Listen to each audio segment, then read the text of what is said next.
I don't know how this happened. August is almost over. That means it's time to talk about the best and worst movies of the month. Let's do it. What is up, Flick fans? Welcome back to my channel. This year is flying by. It's ridiculous. And there were plenty of films that I missed in August, so I need you guys to get in that comment section down below. Let me know, what movie did I miss? What movie is worth watching? And how do you feel about the movies on my list? How would you rank them? Be sure to drop those comments and follow along, because this was going to be interesting. As always, if you're here, if you like what I'm doing every single month, the best way to support this video is to drop a like down below. I appreciate it. We're starting with Bodies, the brand new A24 film starring Pete Davidson, but looking beyond the most notable cast members, I look at a performance like Maria Bakalova, and oh my god, she blew me away in this movie. Really, our two leads, that's kind of the focus. We think it's going to be a horror slasher going in, but with A24, there is always some sort of twist. Well, what's the twist going to be here? You'll have to find out, but the biggest surprise for me was the fact that it wasn't really a slasher. It was more of a mystery. And even beyond that, it was a satire of sorts, and I just don't know if I was ready for that personally. I like when a movie can do something different and switch it up. Bodies absolutely did that.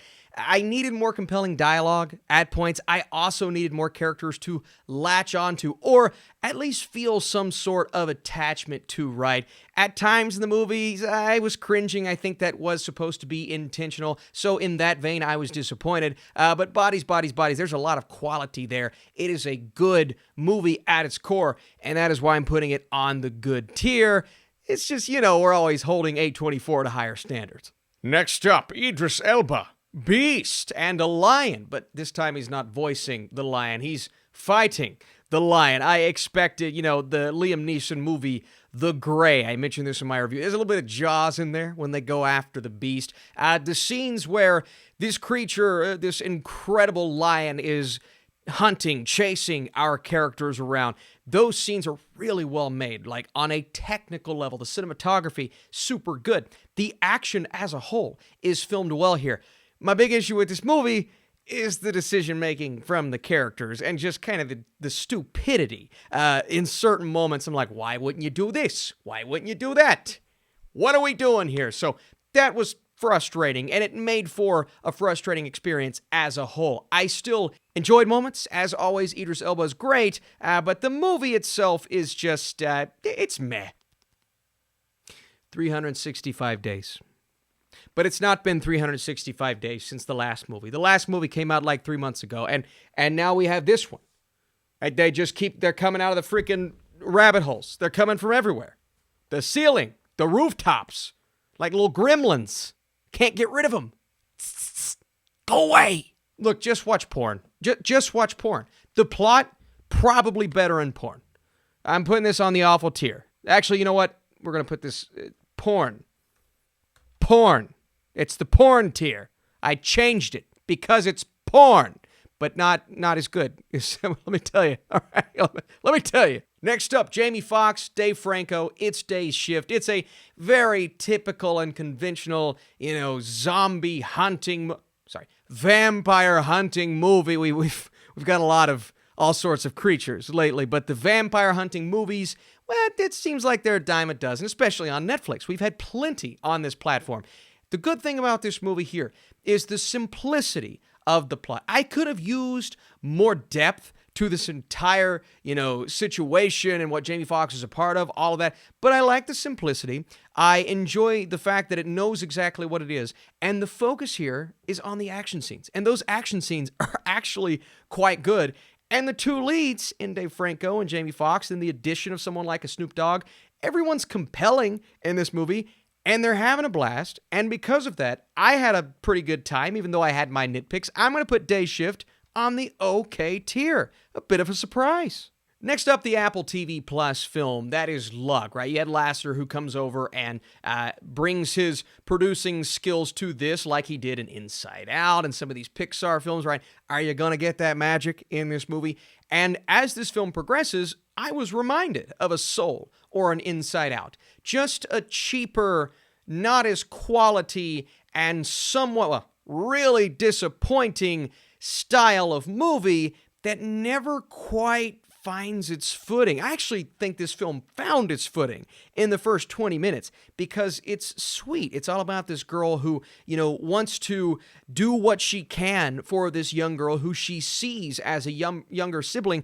And as she leaves this orphanage, she realizes that, well, she's not the most lucky person in the world. And then she runs into this black cat of sorts and then realizes there's so much more to this than she actually knows. But when we get to this other world, and yeah, you got the funny stuff. It's like that Wreck-It Ralph Easter eggs and the leprechauns and the four-leaf clovers and the characters and the character designs. They're interesting enough, but this story, it just goes off the rails really fast. And I wasn't invested because of the low-quality entertainment. The script wasn't all that good. And then the animation, it just looked cheap at times. And I'm not entirely sure why it looks so bad at points. I believe there's a lot to it that could look good, but when it actually starts to move, I was just disappointed in this movie as a whole. I think kids could enjoy it, but there are so many things that make me want to put it on the bad tier. And then a movie that I just talked about on this channel, Kevin Hart, Mark Wahlberg. Hey everybody, it's Mark Wahlberg. I'm doing it again. Never stops. People don't like it. Don't care. Me Time. Me Time, it tries to be really, really funny. But when a comedy misses the mark on this level, it just becomes painfully cringe, painfully awkward. And that's what I was feeling all throughout Me Time. The two saving graces, well, the three saving graces, Regina Hall, she's great, but Kevin Hart and Mark Wahlberg, they're good. I like their chemistry. I like their back and forth, but the script gives them nothing to do that's interesting. It's just kind of a hodgepodge of different things that they get themselves into. The concept of Hart's character wanting to get out of the rut that he's stuck in is nice, but where this movie goes, it's rated R, yet it just feels like a PG movie for kids in the third. I just don't get it. I don't get what it was trying to do. I'm putting Me Time on Netflix on the bad tier. And then Carter on Netflix. You remember the movie Hardcore Henry, where it had that shtick and you kind of follow this character around in the first person?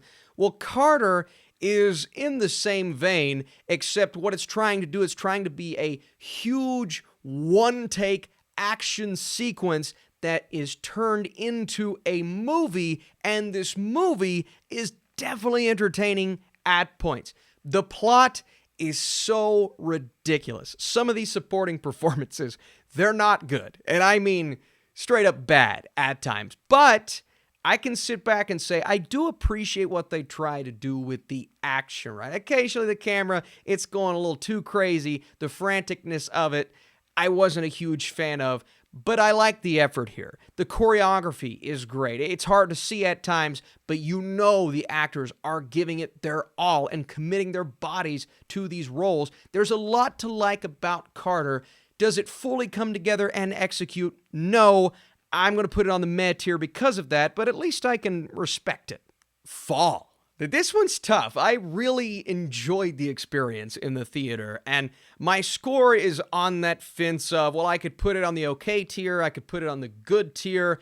It all comes down to how ridiculous this plot is just on its surface, right? I'm looking at it going, okay, why would they go and climb the big tall tower in the first place? But then you watch the movie, and it does make sense. This girl is an influencer. She influences, see, there you go, her friend to climb this tower with her, get back out there, and they do it. It takes a while to get there, but once we are there, oh my God, you talk about tension, keeping me on the edge of my seat, and I felt it all the way up until the end, where there is a ridiculous twist that I was hoping they wouldn't do, and they did it, and I just didn't like the execution.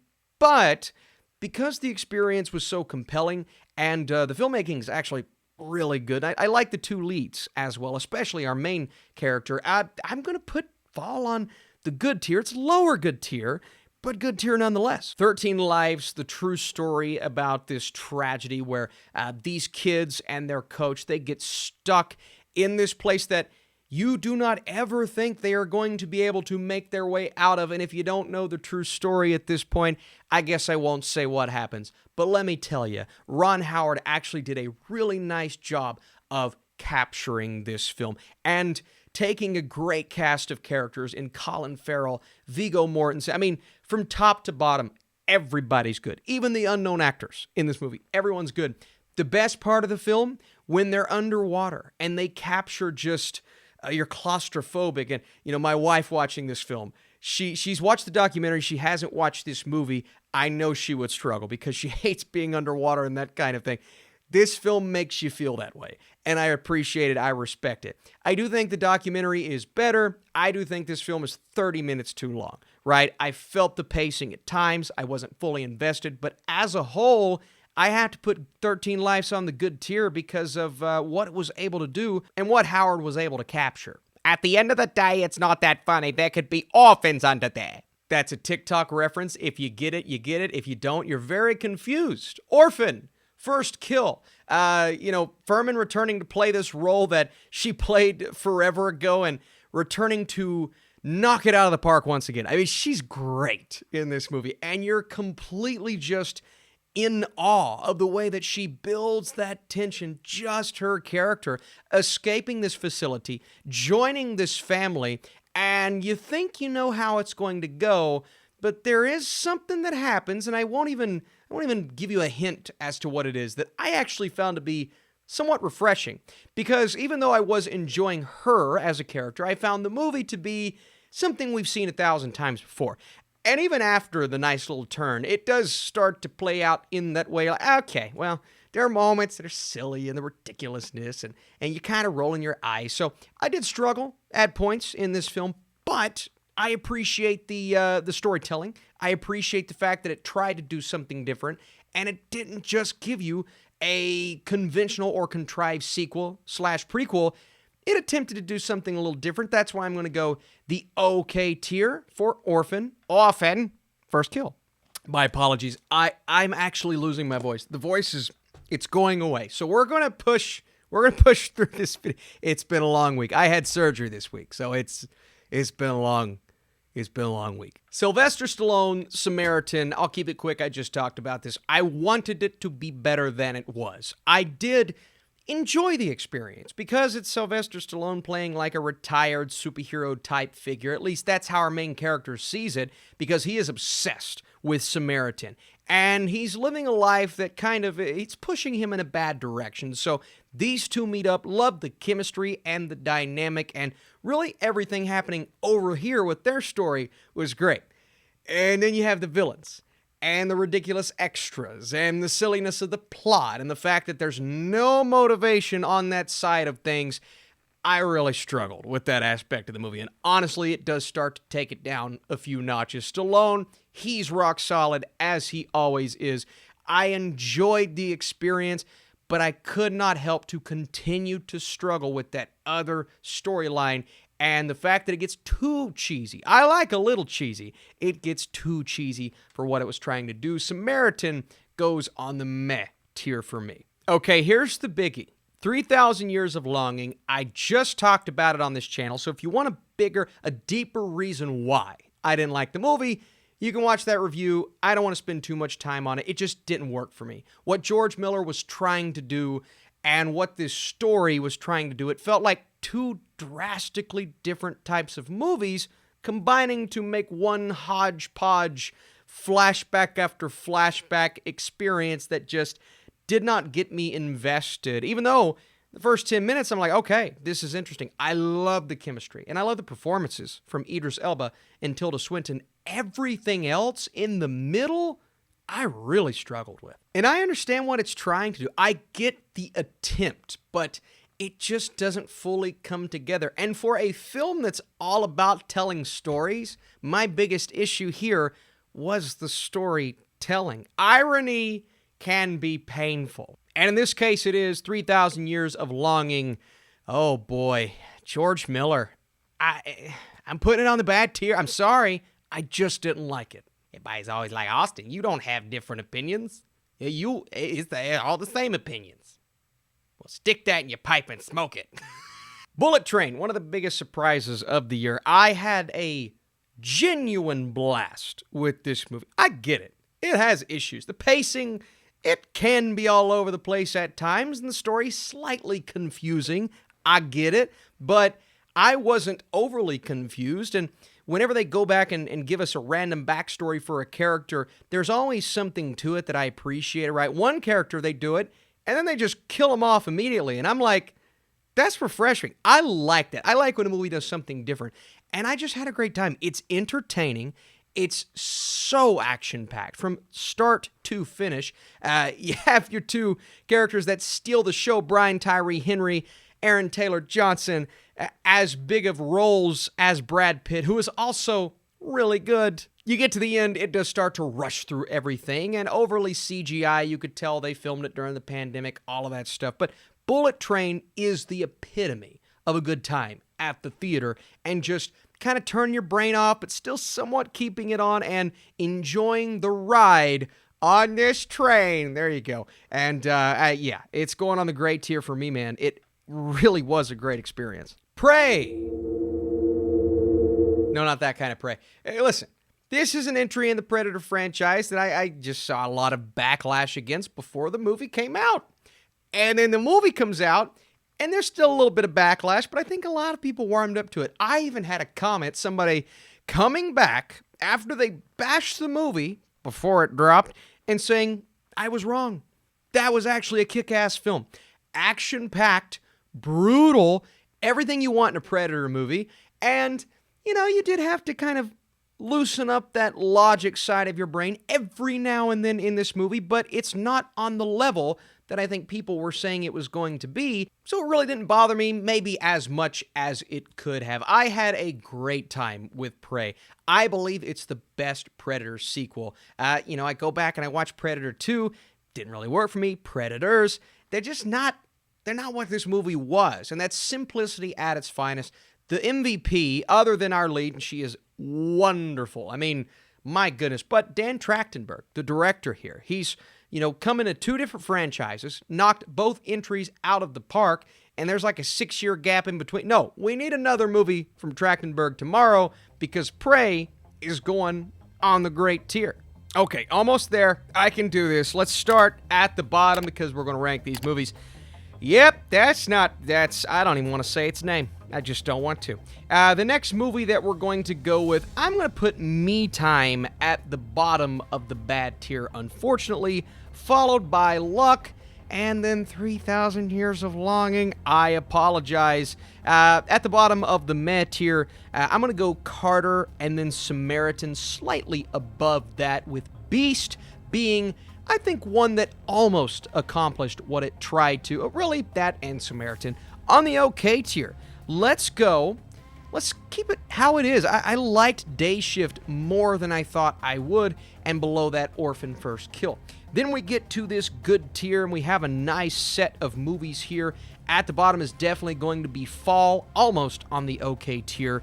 And then right above Fall, let's go Bodies, Bodies, Bodies, because Ron Howard's 13 Lives was a really solid film.